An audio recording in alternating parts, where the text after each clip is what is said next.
Hola, ¿qué tal? Bienvenidos y bienvenidas a este nuevo episodio de Rómpela. El día de hoy tenemos un invitado muy especial. Él es Ixteotl García. Él es productor de chocolate, pero no cualquier productor. Él se dedica a hacerlo de manera artesanal, de manera tradicional. También tiene ahí su negocio de cacao y aparte pues ha dado ahí talleres sobre cómo se tiene que hacer el chocolate, un poquito sobre la historia de la gastronomía en México. Y pues también ahí ha trabajado como bartender en varios restaurantes, bares de aquí de la ciudad. Bienvenido, Ixteotl, ¿cómo estás? Muy bien, muchas gracias, carnal. Un gusto volver a verte, volver a estar aquí con usted, digamos en otro formatito, pero con las mismas ganas, el mismo entusiasmo de compartir un poquito de lo que traemos y hacemos. No, al contrario, muchísimas gracias a ti por tomarte el tiempo de estar aquí con nosotros y pues vamos a desmenuzar toda esa historia, todas esas cosas que sabes hacer.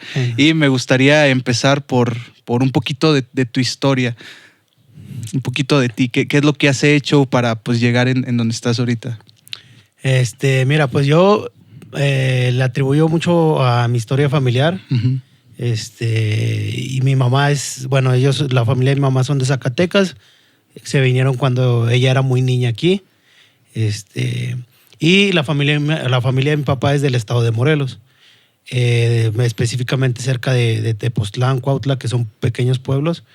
Ellos son maestros, coinciden trabajando en Ciudad de México, se conocen y de ahí sale mi hermano, salgo yo. Uh-huh. Lamentablemente mi padre fallece cuando yo soy muy niño. Y pues la jefa se decide regresar para acá, para Saltillo, y básicamente me considero más norteño que otra cosa. Siempre he vivido aquí, bueno, la mayor parte de mi vida la he vivido aquí, me considero saltillense. Yeah. Pues ahí la jefa fue madre soltera, nos echó adelante a mí y a mi carnal. Y pues siento que el ser hijo de una madre soltera con un trabajo, con una profesión, que ella era profesora, nos descuidaba un poquito, o no descuidarnos, sino nos complementábamos, tanto nosotros como hijos, como ella como madre, de las necesidades del hogar. Entonces nosotros empezamos a cocinar desde muy pequeños. A la edad de 7 años yo tengo recuerdos que ya sabía hacer chiles rellenos desde nada. Entonces esa necesidad, yo lo siento más así, fue la que nos impulsó a interesarnos por la comida, o sea, porque teníamos que comer. Porque la jefa, pues a lo mejor ya en secundaria, yo por ejemplo ya estaba en la mañana, mamá trabajaba en la tarde, entonces yo llegaba y si la jefa no había terminado de hacer la comida, la había dejado a medias, pues yo terminaba, y al contrario era para que cuando ella llegara cansada del trabajo y mi hermano de la escuela, yo tenerles ya el plato de comida lista. Okay. Entonces siento que la alimentación dentro de mi núcleo familiar fue muy importante en ese sentido, que tanto influyó que me llevó a estudiar eso. Cuando entro a estudiar gastronomía, saliendo de la prepa, la realidad yo no sabía qué quería estudiar. Lo que más me llamaba la atención era por ahí psicología, pero en la prepa no, como que no le sentía tanto entusiasmo. Entonces, mi pensamiento fue, pues déjame meter un curso pequeño de año y medio, 2 años de gastronomía, aprendo un poquito y ese tiempo me sirve a mí para ya definir mi profesión o a qué es lo que me voy a dedicar.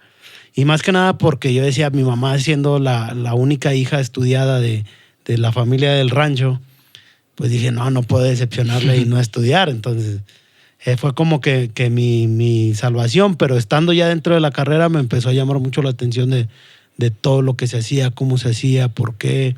Entonces fue algo que ya me empezó a apasionar ya cuando lo estudié.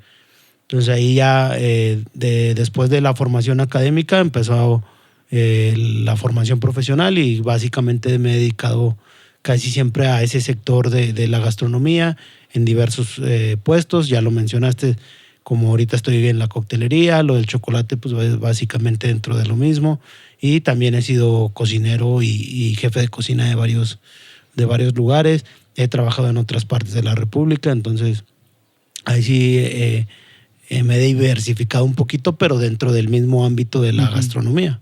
Okay. Y mencionas algo muy, muy importante, Aarón, en cuestión de que muchas veces el tener a alguien que nos impulse o tener ahí a una persona que digamos, no manches, pues en el caso de tu mamá, que ella veías que lo había hecho de familia de rancho y había salido adelante, pues estuvo padre, ¿no? El decir, no, pues si ella lo logró, yo tengo que hacerla que se sienta orgullosa, que se sienta que yo hice las cosas bien. Y eso es importante, porque muchas veces la gente se estanca en el pensamiento de que no, pues no estoy tan bien, no lo voy a lograr. Y ya el tener, como quien dice, un punto de referencia y decir, ella lo logró, yo también lo puedo, eso te ayudó bastante, supongo, ¿no? Sí, fue en parte el seguir avanzando y quieras o no, el demostrar que sí puedes, o sea, demostrarle a esa persona que ha estado contigo que no la estás decepcionando.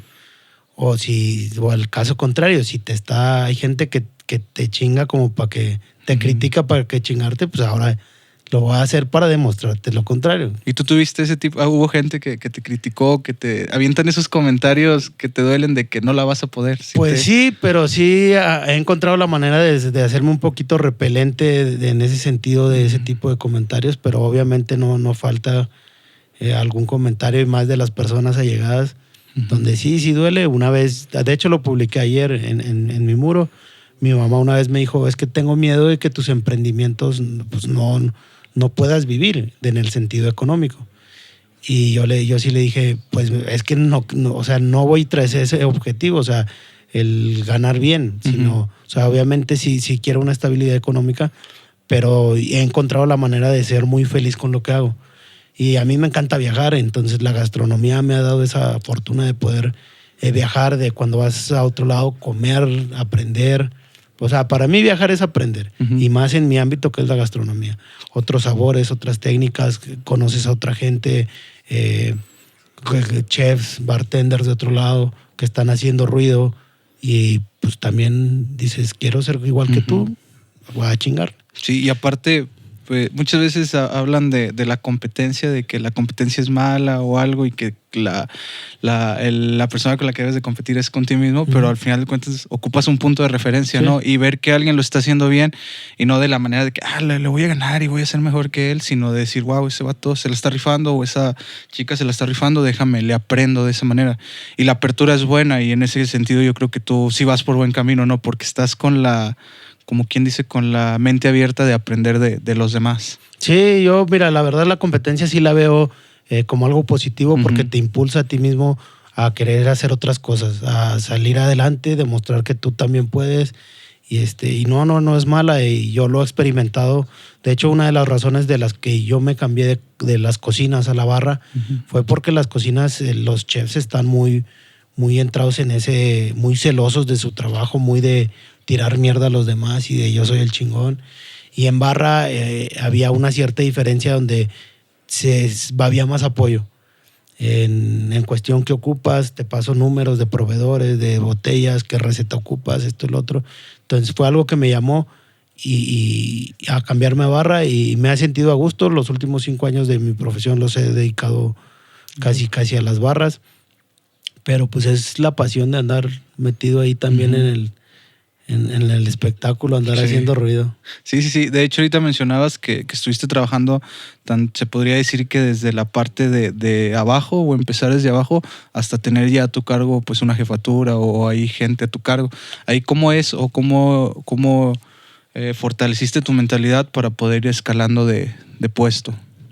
La verdad, así como que mentalidad no podría decirte algo en específico, sino más bien fui hábil en el trabajo. En los trabajos que he estado, o sea, me he diversificado, pero generalmente es aprender las nociones de trabajar rápido, trabaja bien, trabaja limpio, ordenado, y mientras desarrolles eso, se te puede abrir un panorama grande y aparte tener un buen sazón o saber tener esa experiencia de probar qué y mezclar qué con qué, pues te puede dar ese digamos, don de mando para tener una autoridad suficiente y poder ser encargado de una cocina, que al final de cuentas el encargado de una cocina es eso, es un líder, es un jefe que tiene que mantener el orden y los que se mueven son los cocineros. Ya uno ya no tiene por qué andar cocinando o picando, no, es ordenar y encargarse de otros aspectos. Entonces siento que eso fue lo que me ayudó, el poder demostrar que hacía las cosas bien, las hacía rápido, las hacía limpio, y la facilidad de la memoria. O sea, que no necesitaba que me estuvieran dice y dice cómo hacer las cosas. O sea, fácil, retienes la información. Ajá. Ok, y pues hablas de un punto importante, que es que tú ya de cierta manera pues ya hiciste las cosas que estás pidiendo que hagan, ¿no? Porque al final de cuentas hay muchos líderes de que no se han metido, se podría decir que a la operación o algo, y te piden hacer algo, pero es esas cosas que ellos no ni siquiera lo han intentado. Sí. Ya cuando uno pues ha pasado pues ese camino, dice, ok, yo te lo pido porque yo sé hacerlo. En dado caso de que ocupes que te eche la mano, pues ahí estoy. No, yo siento que sí es como manejas tú tu estilo de liderazgo, se podría decir. Sí, pues es tener la conciencia y la noción de cómo se hacen las cosas, básicamente. Mientras puedas hacer eso, te puedes desarrollar. Y ahorita platicábamos algo bien interesante de cuando entraste a trabajar, que tenías tus rastas. Ahí me podías platicar un poquito de ese episodio, de ese capítulo de tu vida. Sí, claro, viejo. Mira, eso fue hace como 2 años y medio. Es donde en el lugar donde actualmente laboro. Fue una inauguración, o sea, el proyecto venía desde cero. Llego días antes para hacerlo todo lo referente a la capacitación, estar preparados, todo lo que implica una apertura. Entonces, desde semanas antes, uno de los dueños ya me había comentado que no le gustaba mi cabello, que me lo tenía que cortar. Entonces yo traía mis rastas por la parte de arriba y aquí traía el pelo un poco crecidito. Era en tiempos de pandemia, entonces pues como no salía de la casa, pues no tenía por qué cortarme el cabello. Entonces, como que estuvo muy insistente el dueño, y yo le dije a mi jefe inmediato, a mi jefe de barra, le dije, ¿sabes qué? No me las voy a cortar. O sea, por el dinero que me estás pagando, no merece la pena cortármelo. Entonces, si me lo pides, mejor te doy las gracias y busca a alguien más. Porque, pues no. O sea, yo me monté en mi macho y dije, no me las corto. Y le dije, dame chance un día, venme a trabajar un día y con eso tienes, tú me dices si me las corto o no. Entonces va la cadenita de mi jefe, le dice al gerente, el gerente... así se va, y el día de la inauguración pues yo llego bien arregladito, con mi cabello bien recogido, pero con mis rastas. Entonces el dueño sí llegó a un punto en el de que hace él aquí así, regrésalo, o sea, córrelo. Y el gerente intercedió por mí diciendo, no, espérate, vamos a dejarlo trabajar hoy para que veamos qué trae. Entonces fue como que ponerme a prueba y pues la superé. Dentro ya de la operación del lugar, me llaman a una mesa a preparar un cóctel frente a un cliente amigo de los dueños, y sin problema lo preparé muy bien. Tengo ahí, haciendo un poco de flair, que es movimientos con el juego de los instrumentos. Preparo el cóctel y me empiezan a pedir en otras mesas que yo fuera a preparar tragos a las mesas, que es un plus casi en muchos restaurantes, que alguien salga y te prepare un trago frente de ti. En esa ocasión me llaman a pedir a la pareja del dueño, quiere un trago con mezcal, que se lo preparen en la mesa, y yo voy. Y ahí medio nervioso dentro de la mesa, no me estaban poniendo atención a mí, la verdad. Pero en eso llega el gerente, se sienta al lado del dueño y se me queda viendo así con cara de sorprendido, o de risa así como que cínica.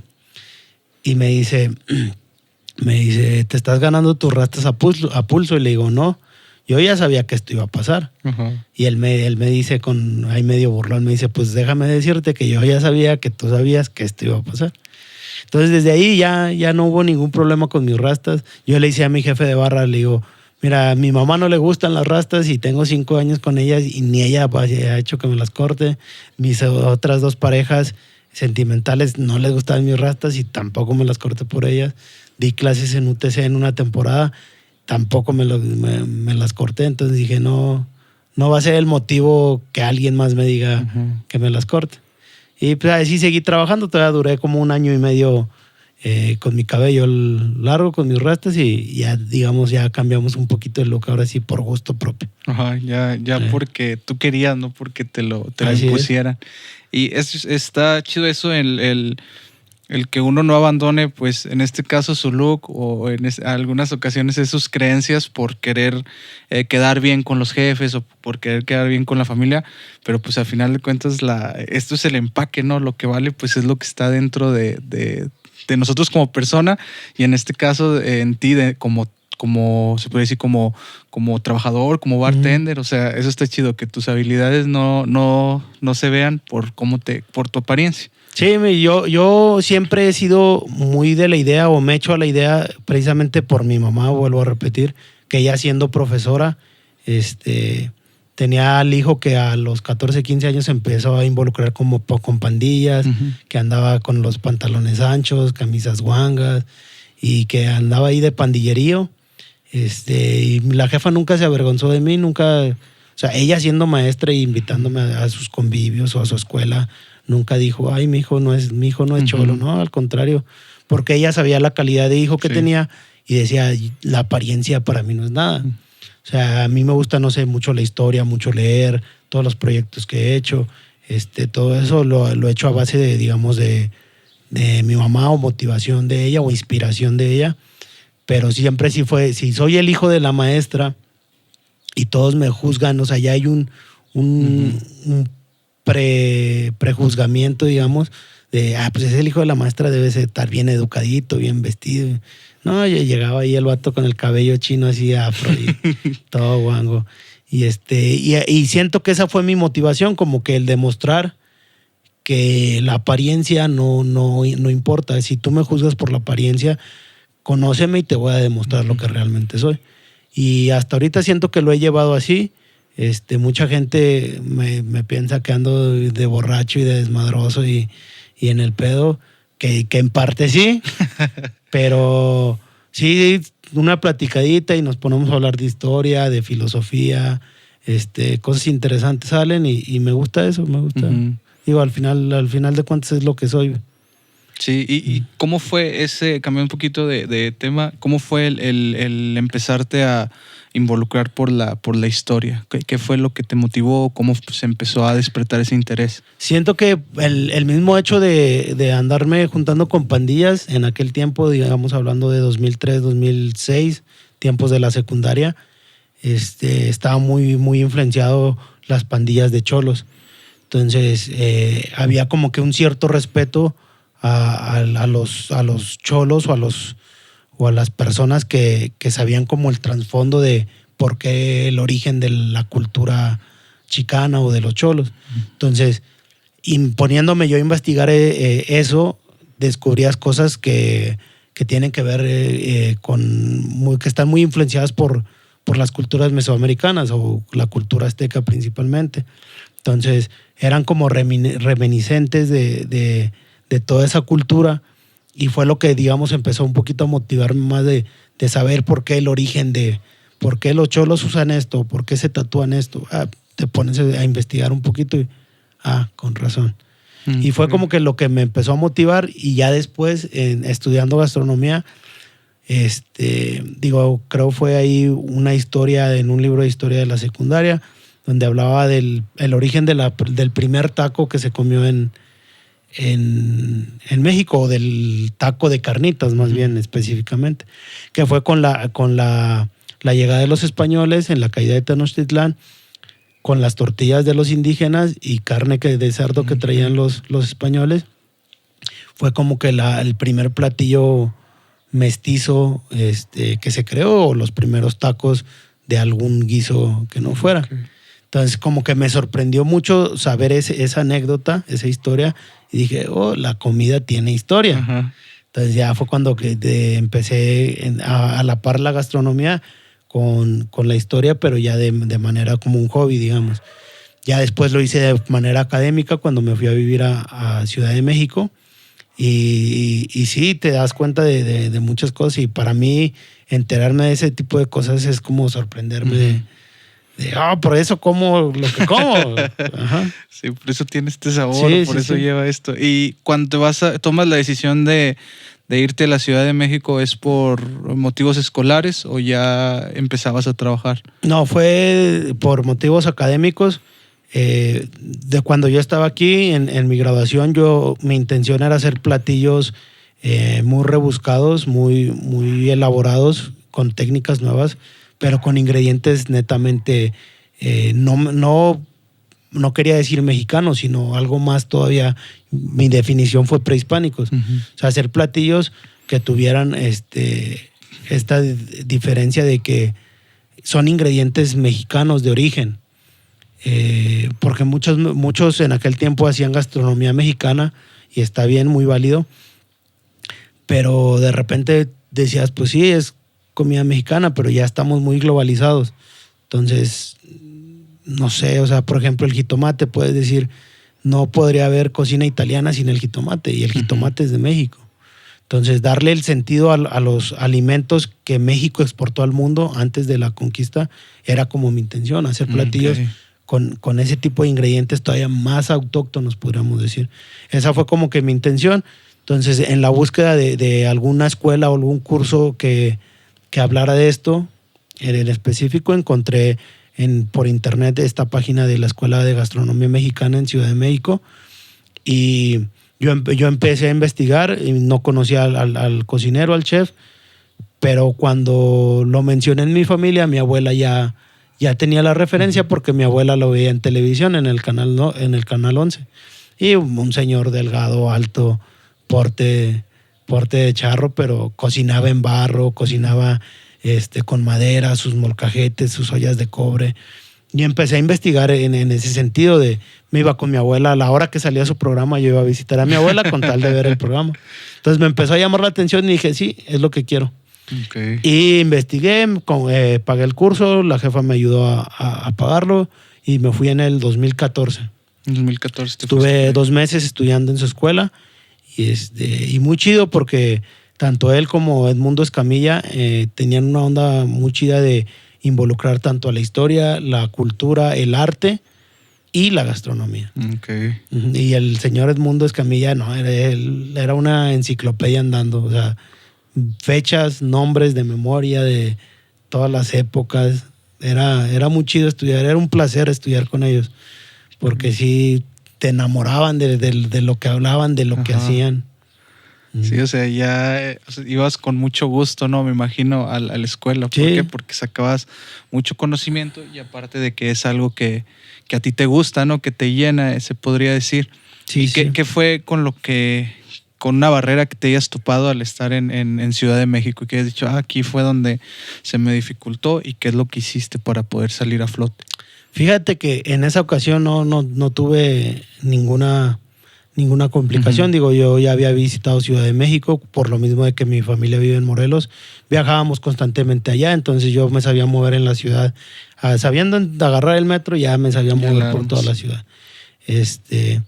Lo único, a lo mejor, pues como anécdota, experiencia, fue que me tocaron 3 temblores en esa ocasión. Uno fue el primer día de escuela, donde pues estaba recargado en una mesita escribiendo y de repente volteo y ya todos estaban afuera y pues yo ya nada más sentí la última coleada del movimiento, y otras 2 ocasiones fue estando dormido. Entonces escuchaba la alerta sísmica y sí era el pánico de, ay, ¿qué hago? ¿Qué hacemos? ¿A dónde vamos? Y una anécdota todavía más chingona de eso es que, por ejemplo, y nadie me la cree, de cuando yo viví, era una casa de asistencias que era la calle en la colonia Roma, calle Tepeji 21, que es donde se filmó la película de Roma de Cuarón. Técnicamente él no vivía ahí, él vivía enfrente, en la casa de enfrente, que conserva, digamos, como que la misma fachada, y la casa que utilizaron es la casa donde yo viví. No manches. Ahí estuve, lamentablemente, pues cómo ibas a ver, porque fue 2 años, yo estuve en el 2004, la película se filmó en 2016, entonces yo viví antes de que la grabaran. No manches. Tengo 2 fotos en el interior de la casa nada más, pero pues no se distinguen que puedas decir sí es. Pero de afuera no nada, y casi nadie me la cree, pero pues ahí estuviste. Ahí yo viví, o sea, te puedo decir, de hecho, en una escena donde pasa por el 2.º piso, que hay una salita de estar donde están viendo la televisión, ese cuarto no estaba, ahí se quedaban unos chicos de Veracruz, y yo estaba en el cuarto del fondo, por donde era la lavandería o algo así. Pero sí, ahí estuve viviendo y Y yo cuando vi la película, yo dije, sí, es la casa, es la misma fachada. Busqué en el Google Maps y sí cambiaba un poco la protección del ventanal. Ya la habían modificado precisamente para la película. Pero sí, es de a huevo que yo estuve en esa casa. Estuviste ahí, aunque sea. Y ahorita cambiando un poquito de tema, ¿cómo fue el empezar a producir el chocolate de manera artesanal, de manera tradicional? Sí, mira, eso fue el 2014. En el 2015 me volví a ir a Ciudad de México a estudiar en la Escuela de Antropología e Historia, un cursito un poquito más largo, ya acerca sobre la antropología de cómo investigar precisamente la gastronomía, los contextos rituales, todo eso. Y en esa época era ir a la escuela una vez por semana. Entonces yo dije, ya no, o sea, no voy a vivir en Ciudad de México, voy a vivir en Morelos, el estado de Morelos, que es a 1:30, 2 horas de la ciudad. Dije, me voy con mi familia. En esa temporada vivía mi hermano allá, vivo con él y una vez a la semana viajo a estudiar nada más. Entonces conseguí trabajo en Morelos, todo.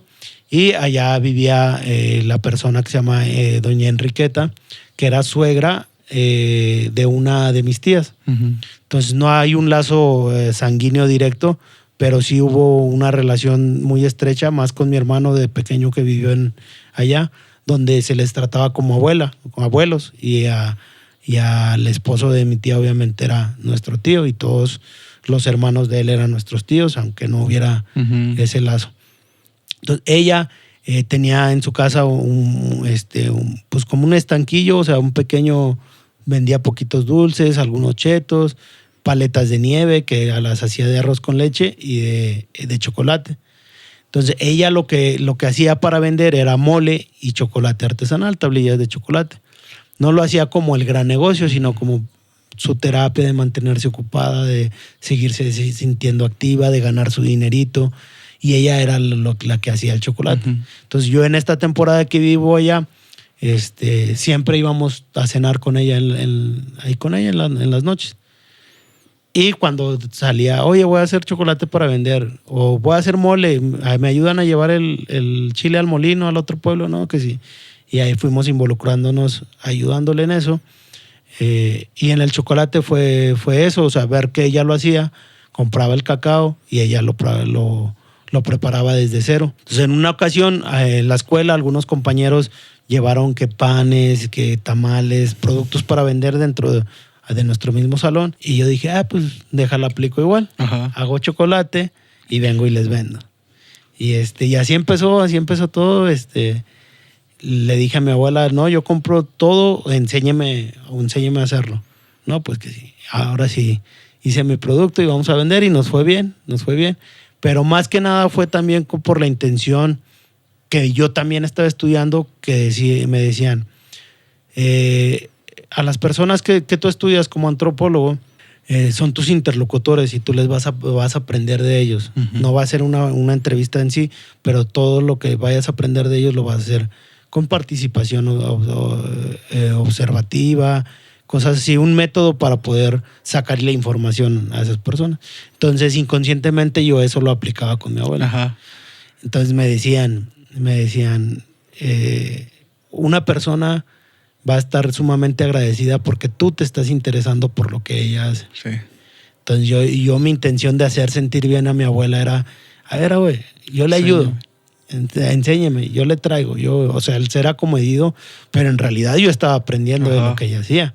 Y al final de cuentas le sacaba información. Que ves cuando escribí el pequeño libro, de sacar pláticas de la familia, de cómo se comía antes, qué es lo que se preparaba, qué es lo que se hacía. Y ahí saqué el libro, digamos, y también saqué lo del chocolate, donde ya lo aprendí a elaborar. Ya lo había hecho con Yuri, ya lo había practicado, pero pues con mi abuela ya fue de manera, pues ahora sí vamos a hacerlo como negocio, a ver qué tal funciona. Y al principio no fue negocio, ya regresé aquí a Saltillo y pues yo compraba el cacao allá porque era más fácil de conseguir, aquí es un poco más difícil. Y me traía, no sé, 5 kilos y 8 kilitos, y esos kilos me duraban para todo el año porque pues lo hacía nada más para la familia, para alguno que otro amigo. Entonces nos duraba a veces todo el año. Y ya cuando decido meterle presión de que hay amigos que me dicen, oye, pero ¿tienes más para que me vendas? Ah, no, sí, claro. Entonces dije, ay, como que sí les interesó el chocolate. Ujú. Y a raíz, poquito antes de la pandemia, como que siento que fue lo que detonó de que, bueno, vamos a echarle más ganas a esto.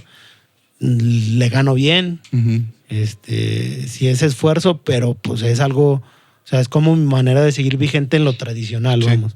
Porque de manera laboral, tanto en cocina como en coctelería, me alejé de eso, de lo que en realidad me gusta, que es la tradición, la cultura, y hacer todo así un poco más como emular a Yuri de Gortari, de utilizar la piedra, Ajá. utilizar el barro. Sí, y yo recuerdo que la plática que tuvimos la vez pasada, decías que antes de la pandemia como creo que te había surtido para vender chocolate o algo así, Sí, ¿no? o sea, fue cuando le quise meter presión y empezaron a salir uno que otro, algunas conferencias, también ahí algunos eventos. Me habían invitado a ir a la feria de San Marcos en Aguascalientes para ir rentarme un pequeño espacio para poder vender. Entonces, pues yo le quise invertir y me traje bastante cacao, un bulto casi de 20 kilos y hice un chingo de chocolate. Ajá. Llega pandemia y se cancelan todos los eventos y se cancela todo y pues dije, ¿ahora qué hago? Y empecé a desarrollar otros productos, como salsa macha, rompope, mazapanes, así todo involucrado con chocolate. cacao, con chocolate. Y hasta ahorita ha funcionado, digo, no lo veo como, para mí no es el gran negocio porque Ajá. no me dedico enteramente a ello, pero pues es como una especie de hobby que me genera un ingreso extra. Sí, y ahorita mencionabas sobre el libro, el pequeño libro que hiciste que se llama Si esta mesa hablara. Si esta mesa hablara. Ajá, ahí ¿qué te motivó? ¿Qué fue el decir, está chido este nombre y pues voy a hablar de esto? Ahí. El nombre salió precisamente en la casa de mi abuela, porque pues siempre cenábamos ahí, mi hermano y yo, un tío, un sobrino, mi abuela, y empezaban a platicar y platicaban mucho de mi papá, que pues yo no lo conocía, entonces como para ellos era su manera de dármelo a conocer, de que era una buena persona, que no tomaba, que era maestro, que ayudaba y todo. Y mi tío empezaba a platicar sus historias de cuando jugaban adivinanzas o que jugaban a la baraja. Y me decía, y una vez me dijo, en esta misma mesa, hace 30 años, dijo, si esta mesa hablara. Entonces fue como que algo, una frasecita que me quedó muy grabada de decir, güey, pues sí es cierto. O sea, básicamente muchas veces las mesas de la cocina de los abuelos son mesas que son muy antiguas, o sea, que no, y muchas veces ni se han movido del lugar, siempre como que permanecen ahí. Dices, ya lleva 30 años, todas las historias que ha escuchado, o sea, todas las visitas, todas las comidas. Todos los chismes, todos los chismecitos. Entonces fue algo que me motivó y como una especie de sacar mi proyecto para el cual estaba estudiando, pues fue ese motivo de vamos a investigar a mi familia, o sea, aplicar todo lo que estoy aprendiendo, pero con mi familia. Y descubrir cómo era mi familia antes, qué comía antes, a qué se dedicaba. Y luego fue esta intención de decir, bueno, quiero que ellos valoren sus conocimientos al fin y al cabo. Porque muchas veces dentro de la gastronomía, o más bien en los recetarios, si los cocineros no pasan la receta, las recetas muchas veces se pierden. Y eso es por egoísmo. Entonces decían, no, al contrario, tienes que compartir para que eso prevalezca. Cuando ya estando estudiando, yo dije, este libro lo voy a hacer por 3 motivos. Uno, satisfacción personal, de que ya escribí el librito, escribí, mi familia, o por lo menos mi mamá va a estar orgullosa de mí, de decir, tengo un hijo escritor. Y otra, porque mucha gente se iba a sentir identificada, de decir, sí es cierto, mi abuela cocinaba eso. Mi abuela hacían eso en el rancho. Mi abuela también, mi familia, esto. Y la tercera era por la necesidad de, como me lo dijo un historiador de la UNAM, que se llama Marco Buenrostro, un investigador que admiro mucho, me decía, a las personas no las haces pendejas. Ellos saben cuando tú les demuestras que realmente te interesa lo que están hablando. Y me dice, cuando ellos hablen, tú cállate, güey, no digas nada. Él muy grosero, el señor, por cierto, también. O sea, no son palabras mías, son palabras de él. Pero me dice, tú déjalos que hablen, porque ellos se llenan de saber que alguien los está escuchando, de que sus vivencias tienen un valor. Ujú. Y todas esas vivencias yo las aprecié y dije, voy a hacer que ellos se sientan chidito con eso. Y por último, voy a hacer que mis generaciones venideras, mis sobrinos, hijos, nietos, si llego a tener, ellos lleguen a conocer a su familia, a su abuela a través a sus abuelos. Y encontré historias muy, muy chiditas que yo desconocía completamente, porque nunca se hablaron en la mesa. Fue como que irles carbando la manera y irles preguntando hasta que salieron y dije, ¿qué onda? Ajá. Está chido eso. Sí, y es algo bien, perdón que te interrumpe, pero es algo muy importante el ponerle atención a las pláticas, ¿no? Uh-huh. Y me refiero a todo tipo de pláticas, como con familiares, como con amigos, como con profesores, porque ahorita ya la generación, yo creo que estamos platicando con la gente y estamos con el celular. Entonces me incluyo, a veces yo también por estar presente de este lado, no estoy presente con la gente que en realidad me está prestando atención. Entonces eso es muy importante, lo que decía tu tío con palabras muy, muy buenas, de que hay que prestarle atención a las personas, ¿no? Y es muy, muy padre el ver cómo los ojos se le empiezan a hacer grandes o cómo se empiezan a llenar de brillo del estar recordando y el estar platicando lo que haces, ¿no? Y muchas veces te das cuenta que ya te platicaron la historia 3 veces. Sí. Y que en cada plática le agregan algo un poquito más, pero pues ¿qué puedes decir? No, ya me lo dijo, no, ya cuénteme otra cosa. No, pues no, es seguirles el rollo porque pues ellos lo vivieron, les gusta. De hecho, en el pequeño, bueno, yo no le quiero llamar libro, sino es como para mí un ejercicio de escritura, porque no soy escritor, obviamente. Se lo di a mis profesores a que lo leyeran, a que lo evaluaran y si podían hacerme el favor de hacer un prólogo. Y en el prólogo Edmundo Escamilla precisamente tocó este tema de que actualmente no valoramos lo que es la mesa, no le damos el respeto y todos estamos con el celular. Uh-huh. Mi intención de ponerle Si esta mesa hablara fue rendirle un tributo a la mesa, o sea, al espacio y al lugar. Y obviamente, digo, muchas veces también ya cometo ese error, pero para mí era darle la importancia y el significado que realmente tiene la alimentación y la comida uh-huh. a nosotros como personas, porque nos estamos nutriendo, nos estamos alimentando. Entonces, el sentarte y comer para mí era, pues debe ser un ritual. Uh-huh. Mi mamá siempre nos decía, descúbrete la cabeza, que es de mala educación. Y yo lo aplicaba con mis cocineros. Muchas veces los regañaba y a ver, ¿ya vamos a comer? Sobre cachuchas afuera, celulares a un lado. Sí. Y no los dejaba que agarraban los celulares cuando comíamos en el trabajo, por darle esa reverencia a la mesa y comer y convivir, porque al final de cuentas estamos aquí y es un respeto tanto a quien lo prueba, que a quien a la comida en sí, como al que lo prepara, uh-huh. que en este caso éramos nosotros mismos. Sí.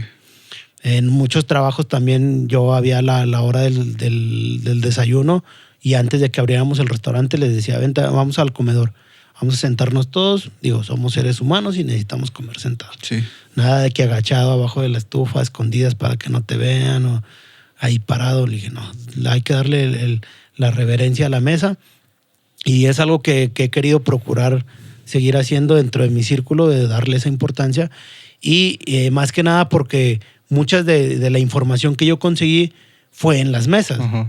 O sea, no fue el sentarme a platicar o a echar caguama, no fue comiendo en las pláticas que antes se le llamaba la sobremesa. Cuando terminabas de comer y un cafecito, un cigarrito, sobre. Y te quedabas media hora, 1 hora, 3 horas, platica ahí sentado nada más. Entonces, en esas pláticas de sobremesa fue el poder sacar yo esa información. Que yo escribía. Sí. Y bueno, tocas un tema interesante en cuestión ahorita que hablabas del trabajo, de que sí hay gente que se la pasa ahí comiendo rápido en los uh-huh. trabajos, en este caso en los trabajos de de servicio al cliente o en el trabajo yo donde estoy es de comida rápida. Entonces yo siempre es algo que procuro, el que, oye, está bien, hay mucha gente, hay mucho trabajo, pero pues no se va a acabar el trabajo. Entonces deja que la persona vaya y coma, vaya y tome sus 30 minutos de descanso. Y eso es importante tanto para que la persona se sienta valorada, para que se nutra, para que se despeje un poquito del estrés. Y eso me gustó, que tú tomaras que le dieras esa importancia a los 30 minutos de descanso. Sí, para mí, o sea, es algo importante y te digo, lo he tratado de hacer. De repente caigo en el error también de no darme ese tiempo de no hacerlo de comer yo adecuadamente, pero sí, o sea, lamentablemente la industria restaurantera o el restaurante, los cocineros, es un trabajo muy, muy pesado y todo es por este tipo de prácticas. De repente se romantiza de que hay los cocineros y y el otro, pero la vida laboral ya sí es pesada, sí. O sea, sí es su chinguita. Entonces, que no puedas tener ni siquiera tu correspondencia de comida, de comer decentemente, pues no. Sí. No es. Sí, y ya para terminar, Aarón, me gustaría que nos dieras 3 consejos o 3 aprendizajes que te han ayudado y que te han catapultado ahorita a tu éxito personal y a tu éxito profesional, ¿no? Y el seguir haciendo lo que te llena, el seguir haciendo eso que te hace sentir bien. ¿Qué es lo que tú hiciste o qué consejos aplicaría la persona que quiere hacer lo mismo que tú? Y se me hace que ahí me pones en una situación difícil porque yo me he tomado como he pasado cosas muy duras en la vida, otras más chiditas, pero sí llegué a un punto, ahorita estoy en un punto de mi vida en que puedo decir que me vale verga la vida. O sea, como que si el primer consejo es ese. O sea, yo ahorita no le estoy tomando mucha importancia a las cuestiones de lo que digan los demás. O sea, si es algo negativo, pues no tengo por qué afectarme, porque pues qué tipo de persona me lo va a decir. Como estos comentarios y que incluso de mi familia, que digo, no me sirve, no tengo las manos. Ahora sí que yo decía, la preocupación sin ocupación no me sirve de nada. Otra, pues, digamos, hacer lo que te gusta y que te guste lo que hagas. Para mí eso es fundamental. O sea, no estar en un trabajo en el cual no te causa la satisfacción de que estás logrando lo que tú quieres. Yo me encuentro en esa situación actualmente, pero lo compenso porque tengo chance de hacer otras cosas, ando con el chocolate, ando con otras cosas, viajar es algo fundamental que quiero seguir haciendo. Ahora sí que es valer verga con estilo y hacerle a la mamá. O sea, yo no me tomo muy a pecho de querer ser perfeccionista y hacer las cosas bien, ¿no? Hago la mamada y aún así se van viendo resultados. Pocos o muchos, pero ahí van. Y algo que sí he tenido muy, muy presente es una frase que tenía una chica con la que yo salí, que falleció, que ella la tenía tatuada: si esto también pasará. Y siempre ha sido para mí como un mantra. Desde que ella me lo comentó, su idea de tatuárselo fue como que güey, sí lo entiendo, güey. O sea, al final de cuentas todo pasa, lo bueno pasa, lo malo pasa, nada es para siempre. Y es algo que sí he tenido muy presente. Te digo, he tenido rachas un par de depresiones ahí cabroncillas, pero dices, güey, no me agüito, voy a salir adelante. Y he salido adelante. Y cuando andas bien dices, güey, no te confíes porque va a llegar otro bajón, va a llegar chinguita, va a llegar pandemia. Entonces dices, no te confíes, hay que seguir trabajando. Y es algo que siento que es lo que más me ha motivado, esa frase, a seguir echándole ganas, seguir ahí picando piedra y moviéndole. Le digo, sí me considero una persona muy, muy como reflexiva, me gusta mucho leer, me pongo a ser muy, de repente muy pesimista o muy realista de cuantas cosas, pero sí está chido agarrar como un estilo relajado de vida, que sí te valga la vida, pero saberte enfocar en lo que realmente quieres, en lo que realmente te apasiona. Sí. Y sí es muy, muy interesante eso que dices, ¿no? El que te valga y el saber que todo pasa, ¿no? Tanto las cosas buenas, por eso hay que disfrutarlas cuando nos están pasando, porque al final de cuentas se van a terminar. Sí. Y pues las cosas malas también, pues sí es necesario llorarles, sí es necesario estar ahí presente, pues vas de acuerdo que no va a durar para siempre. Que Sí, se va a acabar. son procesos que al final de cuentas siempre van a pasar. O sea, y muchas veces, mi hermano lo decía, en paz descanse, o sea, si tu problema tiene solución, ¿para qué te preocupas? Si tu problema no tiene solución, ¿a qué te preocupas? Exacto, sí. Como quiera las cosas van a pasar. Ajá, todo. Si todo tú no pasa. tienes injerencia en cómo se desarrolla lo exterior, pues no, ¿sabes para qué? Ujú, sí, O sea, en lo sí. que sí puedes meterle mano, pues ahí es lo que puedes cambiar, lo que puedes hacer, motivarte. Sí. No, pues muchas gracias, Aaron, por tomarte el tiempo de estar aquí con nosotros, por brindarnos todas esas cosas que te han pasado, brindarnos ahí tus conocimientos. La verdad estuvo muy agradable la plática. Gracias, Ya para terminar, ¿en dónde te puede encontrar la gente? Mira, pues tengo mis redes sociales. Personalmente es Isteotl García, o en Instagram Isteotl BS. Mi nombre en realidad es Plácido Aaron García Briones. El Isteotl es ahí como un apodillo que tengo, pero me pueden buscar de esa manera. También tengo la página del chocolate, que es Cacao, chocolate tradicional. También me pueden encontrar por ahí. Y pues aquí en redes sociales básicamente es lo único que manejo: Facebook e Instagram. Ok, no, pues muchas gracias.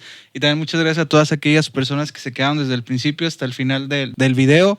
Y también recordar a nuestra producción, que es Rec Music, Medel Films, y a nuestros patrocinadores, que es la Tribu Rock Shop y Bollos Pato. Y ya sería todo de nuestra parte, así que ya Dale, sabes, viejo. vas Y rómpela. Eso, gracias. No, gracias.